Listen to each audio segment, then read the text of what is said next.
Kabanata 25. Mga handog para sa santuaryo.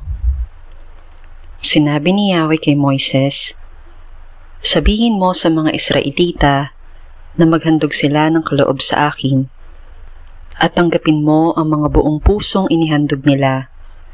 Ito ang kanilang ihahandog: ginto, pilak, tanso, lanang kulay asul, kulay ube at kulay pula, mga pinong telang lino at hinabing balahibo ng kambing, balat ng lalaking tupa na kinulayan ng pula, mainam na balat at kahoy na akasya, langis para sa ilawan at pabangong panghalo para sa langis na pampahid at para sa insenso. Maghahandog din sila ng mga alahas na kornalina at mga mamahaling alahas na pampalamuti sa ephod at sa pektoral ng pinakapunong pari. Ipagpagawa mo ako ng santuaryo na titirhan kong kasama nila. Ang santuaryo at ang lahat ng kamitang ilalagay roon ay gagawin mo ayon sa planong ibibigay ko sa iyo." Ang kaban ng tipan. Gumawa kayo ng isang kaban na yari sa akasya. 1.1 metro ang haba, 0.7 metro ang luwang, at 0.7 metro ang taas. Balutin ninyo ito ng lantay na ginto sa loob at labas. Ang mga labi naman ay lagyan ninyo ng muldurang ginto. Gagawa rin kayo ng 4 na argolyang ginto na ikakabit sa 4 na paa ng kaban, tigalawa sa magkabila. Gumawa rin kayo ng kahoy na pampasan na yari sa akasya. Babalutin din ito ng ginto at isuot ninyo ang mga ito sa mga argolya sa magkabilang gilid ng kaban upang maging pasanan nito. Huwag ninyong aalisin sa argolya ang mga pasanan. Ang 2 tapyas na bato ng kasunduang ibibigay ko sa iyo ay ilalagay mo sa kaban. Gumawa ka ng luklukan ng awa na yari sa purong ginto. Ang haba nito'y 1.1 metro at 0.7 metro naman ang luwang. Lalagyan mo ng 2 kerubing ginto ang 2 dulo nito, tig-isa sa magkabilang dulo. Ihihinang ang mga kerubin upang ito, ang luklukan ng awa, ay maging iisang peraso.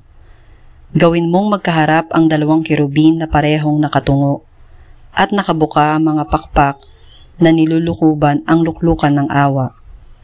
Ilalagay mo ito sa ibabaw ng kaban na kinalalagyan ng 2 tapyas na bato ng kautusang ibibigay ko sa iyo. Doon tayo magtatagpo sa luklukan ng awa sa pagitan ng 2 kerubin. Doon ko ibibigay sa iyo ang kautusan ko sa mga Israelita. Ang mesa ng tinapay na handog sa Diyos. Gagawa ka rin ng isang mesang yari sa akasya na 0.9 metro ang haba, 0.5 metro ang lapad, at 0.7 metro ang taas. Balutan mo ito ng purong ginto at paligiran mo ng muldurang ginto. Lagyan mo ang gilid nito ng sinepa na singlapad ng isang palad at paligiran din ng muldurang ginto. Gumawa ka ng 4 na argolyang ginto at ikabit mo sa 4 na sulok sa may tapat ng paa nito. Ang mga argolyang pagkakabitan ng mga kahoy na pampasan ay malapit sa sinepa. Gumawa rin kayo ng pampasan na yari sa akasya at babalutin din ito ng gunto. Gumawa rin kayo ng mga kagamitang ginto, plato, tasa, banga at mangkok para sa mga handog na inumin. Ang mga tinapay na handog ninyo sa akin ay ilalagay ninyo sa mesa sa harapan ko. Ang lalagyan ng ilaw. Gumawa kayo ng ilawang yari sa purong ginto. Ang patungan at tagdan nito yari sa pinitpit na purong ginto. Ang mga palamuti nitong bulaklak, ang buko at mga talulot ay parang iisang peraso. Lalagyan mo ito ng 6 na sanga, 3 sa magkabila. Bawat sangay lagyan mo ng 3 magagandang bulaklak na parang almendra. May usbong at may talulot. Ang tangkay naman ay lagyan mo rin ng 4 na bulaklak na tulad ng nasa sanga. Lalagyan mo ng usbong sa ilalim ng mga sanga, isa sa ilalim ng bawat 2 sanga. Ang mga usbong, mga sanga at ang tagdan ng ilawan ay gagawin ninyong isang piraso na gawa sa purong ginto. Gagawa kayo ng 7 ilaw para sa mga patungang ito. Iayos ninyo ito upang ang liwanag nito'y nasa harap ng ilawan. Ang pang-ipit ng mitya at ang patungan ay dalisay na ginto rin. Sa lahat ng ito ay 35 kilong purong ginto ang gagamitin ninyo. Sundin mong mabuti ang planong ipinakita ko sa iyo sa bundok. Kabanata 26. Ang Tabernakulo ng Diyos. Para sa tabernakulo, gumawa ka ng 10 pirasong tela na yari sa telang lino na ihinabi sa lanang kulay asul, kulay ube at kulay pula. Ito'y dapat bordahan ng larawan ng kerubin. Ang haba ng bawat piraso ay 13 metro at 2 metro naman ang lapad.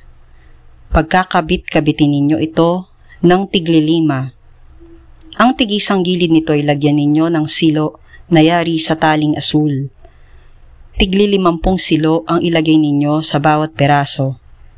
Gumawa ka ng 50 kawit na ginto at ang mga ito ang gagamitin ninyo para pagkabitin ang 2 peraso.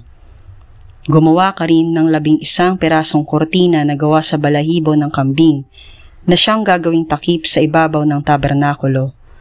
Bawat isa nito'y 13 metro ang haba at 2 metro naman ang lapad. Pagkabit-kabitin ninyo ang 5 piraso at gayon din ang gawin sa 6 na natitira. Ang ika-6 ay ilulupi at siyang ilalagay sa harap ng tolda. Bawat piraso ay palagyan mo ng tigli-50 silo ang gilid. Gumawa ka ng 50 kawit na tanso at isuot mo sa mga silo para pagkabitin ang 2 piraso upang maging isa lamang. Ang kalahating bahagi ng tabing ay iladadlad sa likuran upang maging takip. Ang tig-kalahating metrong sobra sa mga tabi ay siyang takip sa gilid. Ito ay lalagyan pa ng 2 patong ng pulang balat. Ang ilalim ay balat ng tupang lalaki at ang ibabaw ay balat na mainam. Ang tabernakulo ay igawa mo ng mga patayong haligi na gawa sa akasya. Bawat haligi ay 4 na metro ang haba at 0.7 metro naman ang lapad. Bawat haligi ay lagyan mo ng tigalawang mitya para sa pagdurugtong. Sa gawing timog, 20 haligi ang ilagay mo at ikabit sa 40 patungang pilak. 2 patungan sa bawat haligi. 20 haligi rin ang gawin mo para sa gawing hilaga at 40 patungan. 2 rin sa bawat haligi. Sa likod naman, sa gawing kanluran ay 6 na haligi ang ilagay mo at 2 naman para sa mga sulok. Ang mga haliging panulok ay pagkabitin mo mula sa ibaba hanggang sa may argolya sa itaas. Kaya, 8 lahat ang ihaligi sa likuran at 16 naman ang patungan. Gagawa ka rin ng pahalang na haligi na yari sa akasya, 5 sa isang tabi, 5 sa kabila at 5 sa likod, sa gawing kanluran. Ang mga pahalang na haliging panggitna ay abot sa magkabilang dulo ng dingding. Ang mga patayong haligi ay balutin mo ng ginto at kabitan ng mga argolyang ginto na pagsusuotan ng mga pahalang na haligi na binalot din ng ginto. Gawin mo ang tabernakulo ayon sa planong ipinakita ko sa iyo sa bundok. Gumawa ka ng kurtinang yari sa puting lino at lanang asul, kulay ube at kulay pula. Bordahan mo ito ng larawan ng kerubin. Isabit mo ito sa mga kawit na ginto na nakakabit sa 4 na haliging akasya na binalot din ng ginto at nakatindig sa 4 na patungang pilak. Isabit mo ang tabing na ito sa tapat ng kawit sa bubong ng tabernakulo at ilagay sa likod ng tabing ang kaban ng tipan.